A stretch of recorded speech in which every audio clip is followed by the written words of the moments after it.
Hi, this is Jim Mann with Homestyle Southern Cooking. Thanks for having me back in and let me spend some time with you. Today we're going to do something completely different. Again, I love bringing you strange recipes, but this is a cake make hack that I'm going to try with y'all, and it's something that I put together myself. So what I'm going to do is start off is I've got just a regular yellow cake mix, okay? Now I could make a cake batter if I wanted to, but I've got just a simple yellow cake mix. And I'm going to pour my yellow cake mix into my mixer. Also, I've got 1 box of orange JELLO. We'll put my orange JELLO in my mix also. Okay. Now we'll make this pretty much to the way the cake instructions said. It calls for 2 cups of water, but I'm going to use 2 cups of orange juice.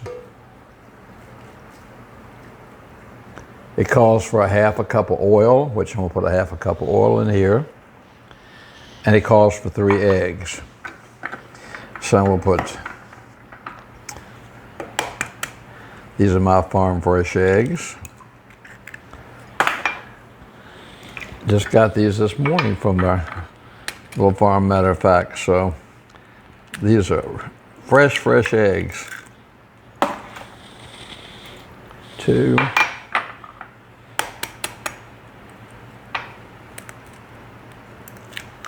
Three. Okay, I don't know whether I tell you what you're making tonight.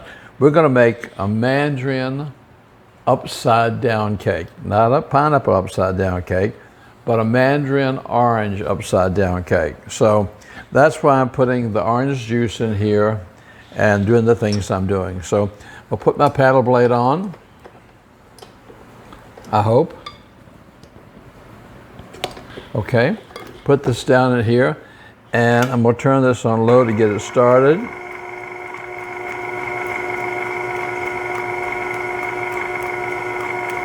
I'm going to stop this and scrape the sides down a little bit on this. Check the bottom, make sure there's no batter at the bottom. In the meantime, my oven is, yeah, see, there is batter at the bottom. That's why I always tell you to check from the bottom when you're a stander mixer, because a lot of the dough gets stuck on the sides or at the bottom. So that's why I always like to stop and scrape it down. Okay, we turn this back on for a few minutes. A few seconds, I should say. It already smells, the smell of the orange juice, and I got the mandarins in front of me. It just smell absolutely divine. Okay, I'm gonna let this sit in my mixer just for a second. And what I'm gonna do, I've got my trusty old cast iron skillet. This thing is ancient. It was my grandmother's, and I was online the other day. People were talking about cast iron skillets, how horrible they were, and they wouldn't use them in the kitchen. I tell you, every kitchen should have a cast iron skillet. I have one for pancakes. I have one for cornbread. I make my biscuits in the flat one. So a cast iron skillet is an essential, as far as I'm concerned, for any kitchen. All right, what I want to do is I want to spray this really, really well. And I'm using the spray that has the flour in it.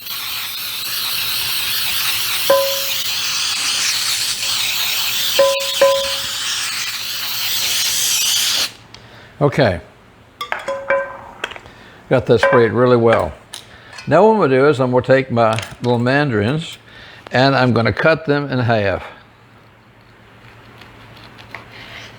And I'm going to start putting them around the edge, just like this. Well, you can see that. Now let me move this closer so you can see what I'm doing here. I'm cutting right down the middle, and I'm putting them right around the middle on the outside of my pan here.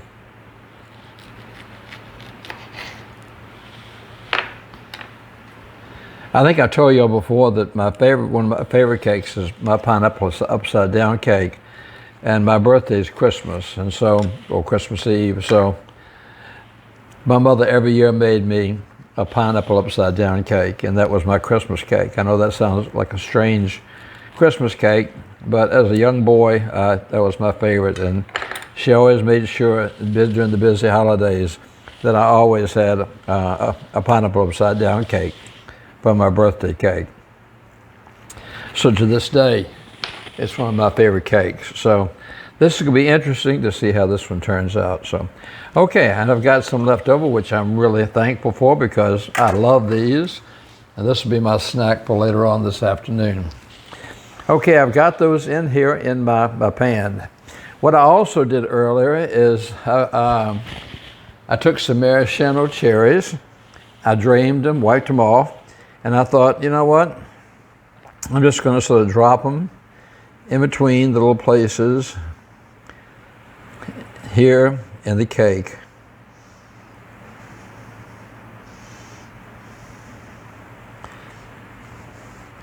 Because when this comes out, this will be very festive looking. I'll put one right in the middle. I'll put another one right there. And I've got one more. Where are we going to put this one? Let's put this one right here.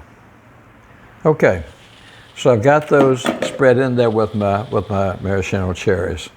Now we'll get my spatula and lift up my blender here, take my paddle braid off.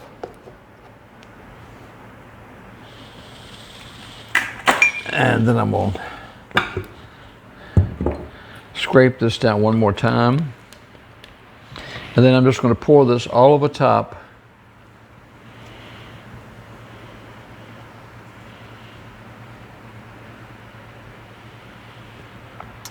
And I might have a little bit extra batter left over, and that's fine. If I do, I'll put that in a small cake pan and just make it like an orange cake. And that'll be a fabulous orange cake. It'll be a fabulous thing to have in the morning. And which I do. I'm going to have some batter left over. So what I'm going to do is I'm going to put this in my oven. But first, I'm going to tap this a couple times. You see right here, I don't know whether you saw it or not, when I tap it, there's another one. Little bubbles are coming up from the bottom, little air pockets all around here. Every time I tap it, another one comes up to get all the air pockets out of it. Okay, I'm going to put this in my oven at 375 for about 30-35 minutes, and we'll come back and we'll look at our Mandarin upside down cake. Okay, our Mandarin upside down cake is out of the oven. It looks fantastic. Like I said, this is an experiment. I've never made this before. This is my own combination. So we're going to cut it and see what it tastes like. So I'm kind of excited, but you can see all the mandarins in here and all the cherries.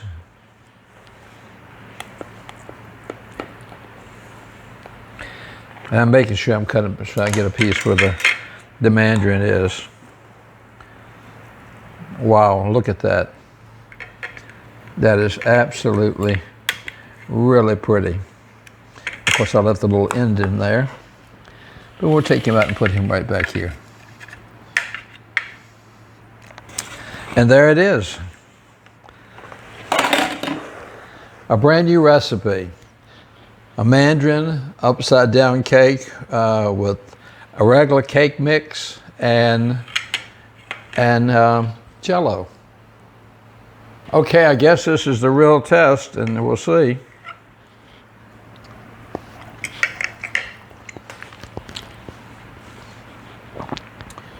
Boy, that's good. Wow. I created something very, very great for y'all, so you need to try this. Wow. Really tasty. Thank you for following me on Facebook and subscribing to me on YouTube. Your support means the world to me. It's so much fun doing these things and bringing these to y'all. I wish my days were longer sometime, because I feel like I wish I could just all day long, all I could do was just bring you new things, because I so enjoy knowing that you're looking at them and thinking, maybe I'll try that one. That looks good. So thank you for your support. Thank you for subscribing. Please tell your friends about it also. Until next time, this is Jim in Mexico saying, give yourself a big hug, and I appreciate each one of you. God bless.